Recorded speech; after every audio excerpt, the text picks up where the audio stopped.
Welcome back to the channel, everyone. Hope you guys are all doing well. I'm sure many of you that are into casino history or Nevada history in general probably didn't know that there used to be atomic testing that happened only 65 miles away from Fremont Street.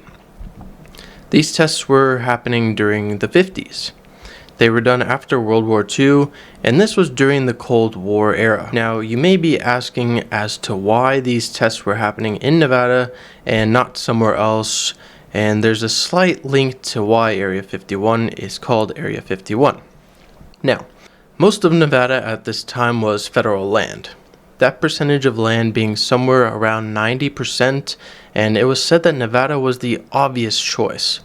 The state was viewed as almost primeval, devoid of people with a worthless landscape, which, as many of us know, was very false.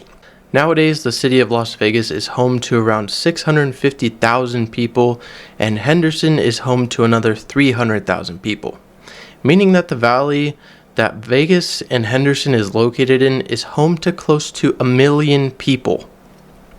Obviously, back in the day, there were less people here, and the Strip was at its early years. Downtown was booming with clubs like the Boulder Club, Apache Hotel and Casino, California Club, Pioneer Club, and many others. The Strip at the time was home to the El Rancho Vegas, and casinos like the Dunes, the Riviera, the Sands, Royal Nevada, and others were starting to pop up and gaining attention to those that were traveling from California and other states to visit Las Vegas. In 1948, the Cold War pressure prompted the military at the time to reopen the Las Vegas Air Force Base, which was formerly known as the Las Vegas Gunnery School and would later be renamed Nellis Air Force Base in 1950. We know that there were 2 bombs dropped during World War II that basically ended the war because it was such a dramatic incident that if things were going to keep on going afterwards, things were going to get much worse than they already were. Things would cool down, but then once the Cold War began, the talks of these nuclear weapons would be of subject, and countries would begin to strategize and create more weapons of destruction. How does war talk have links to Las Vegas and its history, though? The first or set of first bombs dropped outside of Las Vegas was Ranger Able and Ranger Baker. Able yielding only 1 kiloton and Baker yielding 8 kilotons. These were dropped early in the morning, and the flash of both explosions were said to wake up ranchers north of Salt Lake City and shattered windows in Arizona. At the time, there were booklets called Atomic Tests in Nevada, inside which told those that lived outside of these ranges about what atomic testing was, and they basically made it look like atomic testing was okay and there was nothing to fear about. Little did they know that this information at the time was very false. Those that lived outside of these testing sites were called Downwinders. It was said that those that lived in small towns in eastern and northeastern Nevada to southern Utah were often the worst hit. Residents were also encouraged to watch these tests. They were given radiation badges to wear on their clothes, which later were retrieved and collected to help gather data on radiation levels across the country.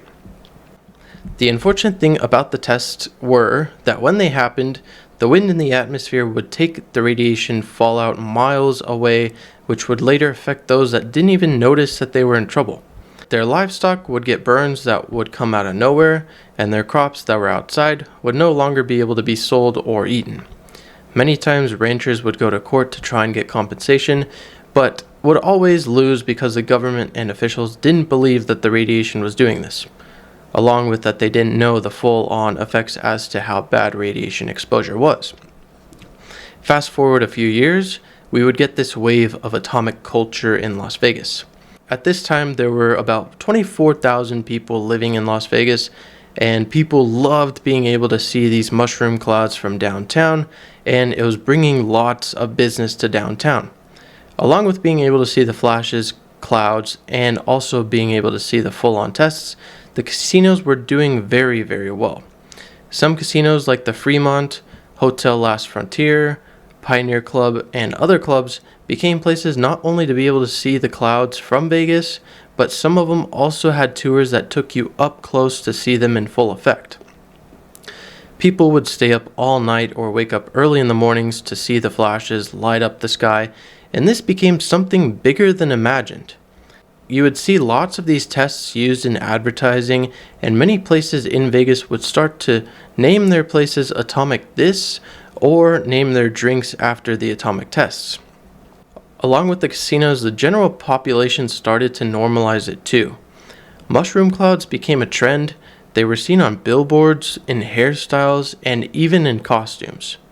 In Vegas, they had a pageant that would have someone named the official Miss Atomic Bomb. The military took advantage of these tests and started Operation Desert Rock, which put in basic terms was an exercise course to take military personnel to these test sites and simulate how they would perform or what would happen if they were in combat and an atomic bomb was dropped nearby. This would go on for several years before stopping, and it is seen on the marquee of the Royal Nevada welcoming back these atomic soldiers from Desert Rock. It really shows you how much of this testing was normalized and used for advertising without knowing the effects it would later have on those that were exposed to the fallout.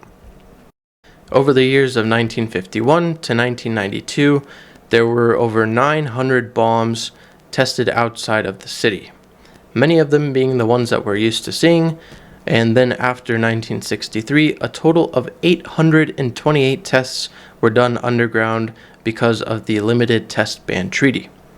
Now, this is a piece of history that many living in Las Vegas or those that have visited Vegas probably didn't know about. You've seen these pictures across the internet and probably didn't know that they were done so close to the city, and to me, that's just mind-blowing. But I hope you all enjoyed this video and learned something new. I'm thinking about doing a video of the Bainbury disaster that happened in 1970 here in the near future, so be on the lookout for that. Thanks for watching the video as always, and I will see you guys in the next one. Peace.